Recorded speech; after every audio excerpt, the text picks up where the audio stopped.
How are you doing, Yeah, Ty it is. Black, who's an activist from Brooklyn, who's been working on police? Let's skip the call for now, and let's go right to discussing why we're here, because we left some time. We only have a few minutes, so let's go straight to it. Why are we here, Ty? Well, I'm here today actually to represent for Legacy Garner, which is the 11-month-old daughter of Eric Garner. So obviously, if she's 11 months, she's turning 1 soon. She'll be turning 1 on April 13th, and she's fierce. Like, she's just her spirit. She's just like a warrior baby. And her mom, Jewel Miller, she's very powerful. So I've been working with them, and Legacy is officially joining the fight for justice. So this weekend coming is her weekend. So Friday, there's going to be a march that's led by her in Staten Island. Sure. So she's bringing like that revolutionary spirit to Staten Island. And then the next day is a benefit event for her. Now with the benefit event, we're using that to throw her a nice birthday party from the movement. No particular organization in particular, just the movement on a whole. So New York, this is definitely something that you want to participate in. So Friday at 5 o'clock is her march. The march is on, starts at 30 Norwood Avenue, which is in Staten Island. The Saturday coming up is her benefit event, which is at hashtag, which is 388 Van Duzer Street. Now, on Facebook, you can find this information by going on her page, The Legacy Eric Garner Left Behind. And when you go to the page, because 2 might pop up, it'll be the page that has a flyer in the profile picture. So it's The Legacy Eric Garner Left Behind, and it's a flyer in her profile picture. Okay, so tell us, 11-month-old child is so sad, and a little has been said about that. And how are things going as far as the pursuit of justice? You know, in the last few weeks, what's been developing? Yeah, I don't see any like a really strong fight for it. I believe that it's missing that revolutionary spirit, which is what Jewel and Legacy has. You know, they're so strong, they're warriors, and I think that Staten Island has been waiting for that. So them really like joining the fight is perfect. Spring is coming, so a lot of people are going to be in the streets more, and this is her debut.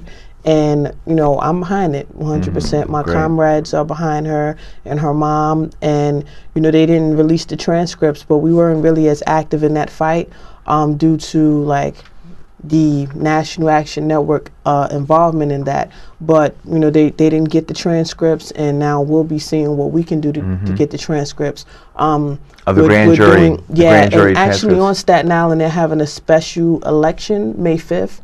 And the candidate, James Lane, he's been in the streets with us before he even ran. So he's in support of Legacy, so we're going to support him too and get him some votes.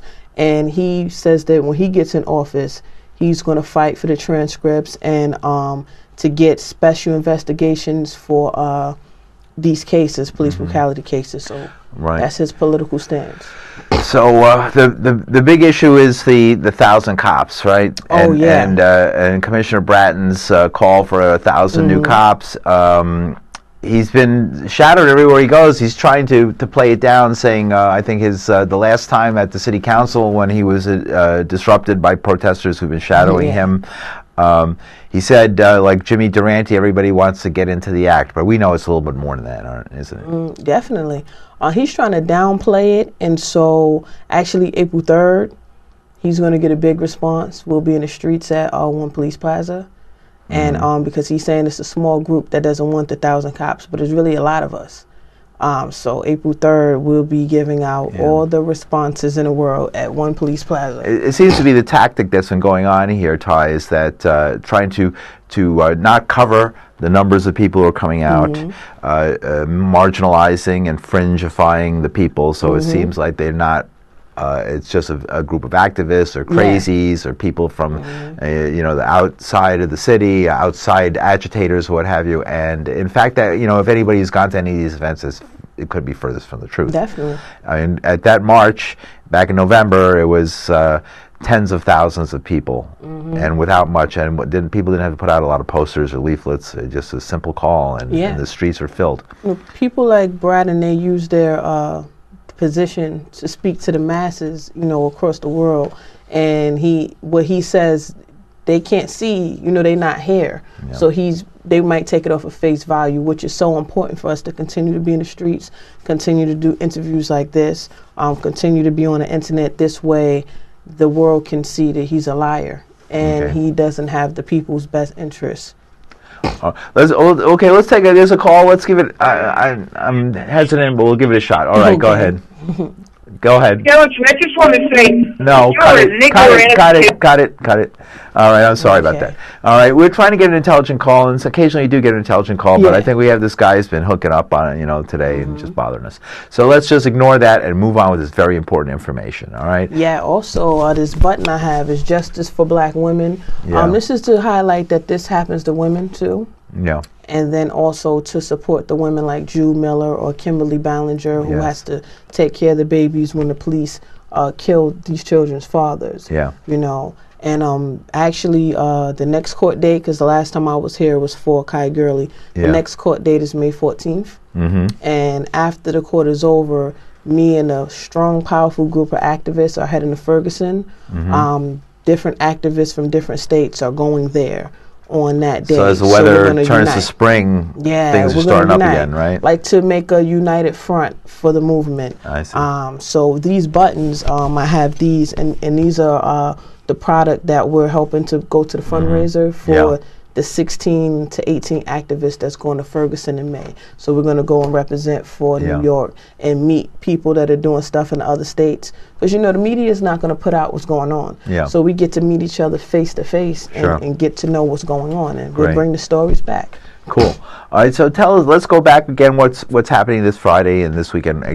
This is a benefit for the 11-month-old daughter of Eric Garner. Right, and her name is Legacy Garner. Legacy Garner. So we basically, her mom put it out that this is the legacy that he left behind.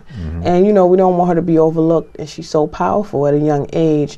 And being that she can't speak for herself, she hasn't really been out there. Yeah. But everybody will get to see her. She already started supporting some of the other families, so they've seen her at the other events. Sure. So Friday and Saturday is Legacy's weekend on Staten Island. So definitely New York, come out there and let's stand behind the youth. All right, and people can find more. They can this on Facebook. People can get on Facebook, Twitter. What's the Twitter hashtag? Is the we didn't hashtag the Twitter. Really, we're more on Facebook. The Legacy Eric Garner Left Behind, and on the page, just look for a flyer on there. But being that you bring up a hashtag, I'll start hashtagging it now. Legacy Garner. So if you want to look for the hashtag, it'll be Legacy Garner spelt regular. So all right, he just started something new. Now that's our hashtag. All right, good. It's good to know because it seems to get out to more and more people that way too. So you have some interesting events coming up. We were just talking about protests in April. So some of the protests you're organizing or participating in April 3rd. At police headquarters. Yeah, April 3rd, I'm also on the campaign, which is Safety Beyond Policing. Safety Beyond Policing stemmed off from the Broken Windows campaign. So opposing broken windows. Both of them, both of those campaigns are pushing this No New NYPD march. That's going to be at One Police Plaza on April 3rd. Right. And so there have been these incidents. I guess we should mention it because it's probably on people's minds. So you had the shooting of the two policemen in Brooklyn. There was something that happened in two policemen were shot as well in Ferguson. And what do you think is going on with that? Is that it's obviously has nothing to do with the protests. The protesters helped in trying to track these people down. Actually, who've done I wouldn't help try to track them down. I wouldn't lose my focus off of what we're fighting for. Now, I'm not sure who's doing these shootings. It seems a little fishy. None of us have any idea who it is.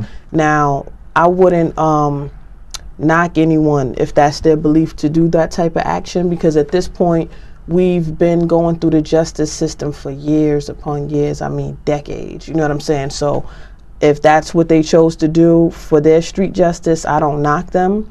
But we had no involvement in that, and we're not helping them look for anybody either. We're still helping ourselves to fight for justice for all of these people who were lynched by the police department. So we actually don't have any time to help look for that, And since Since January, I believe there's been a large number of shootings as usual across the country. I forget the number. Every 28 hours. Right. So there's been like 40 or 50 shootings just this year of people who were killed in these kind of confrontations with police, right? And just since January. So this has obviously reached, it seems to be our generation's version of the lynching phenomenon that happened. I mean, there's some element of that. Just in December in Philly, Brandon Tate was murdered by the police. Yeah. So it's happening. A guy in Jersey, Jerome Reed, the end of last year. That's actually on YouTube. It's off. And then a woman, Venetia Woodard, it happened to her in November. You know, it's definitely it's out of hand. It is, and in a way, but you know, in 1930s and 1920s, when people were being lynched across the South, there was somebody just got lynched in Mississippi. Right, I saw that. Right, again, so it's still happening. It hasn't even stopped. Right, all right. So, but they actually had to pass laws against that. But what I don't understand is how you can pass laws against the authorities themselves to stop doing something like that. It seems like it's reached a higher level in that respect, because this is something that can't be confronted by just saying we'll have a federal law against it. That's because the police are the face of it, but there's people behind the police that are hiding. We get to see Pat Lynch and Bill Bratton, but where are the rest of their buddies? They're hiding. They're like the puppets pulling the strings. So what I've been stressing to people is that when we identify who those people are, who is pulling the strings behind this system? They just have these cops on the forefront, and the cops' minds are manipulated. They're acting arrogant. They're taking the fall for it, and they probably don't even know who's pulling the strings behind the actions that they're doing. Right, and you were probably too young to remember, but 30 years ago, this month was the bombing and move in Philadelphia, which was a tremendous situation where there was a confrontation in which the authorities went, so far as to actually drop a bomb on the house and to kill, a large number of people, babies and children, and shoot at them as they were coming out of the house trying to get out. People survive on the move. I met her last summer at the Ramsey thing. The other person died since then. It was actually a child when it happened. But they don't like, the system doesn't like when we become independent.